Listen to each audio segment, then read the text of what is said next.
స్థానాలు ఆవిడకి. అందులో మొట్టమొదటి స్థానం ఏనుగు యొక్క కుంభస్థలం. మీరు లేవగానే ఒకసారి వినాయకుడి యొక్క ముఖాన్ని చూశారనుకోండి, ఇలా ఆయన ముఖాన్ని చూసినంత మాత్రం చేత మీకు లక్ష్మీ కటాక్షం కలుగుతుంది. ప్రతిరోజు వినాయకుడి ముఖం చూస్తే చాలు.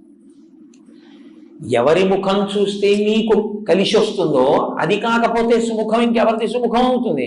ఇవాళ లేచి ఎవరి మొహం చూశానో అంటారు. కాబట్టి అలా చూడగలిగిన ముఖమేదో అది సుముఖం. కాబట్టి సుముఖ కాదు కాదు, ఇంకో అర్థం.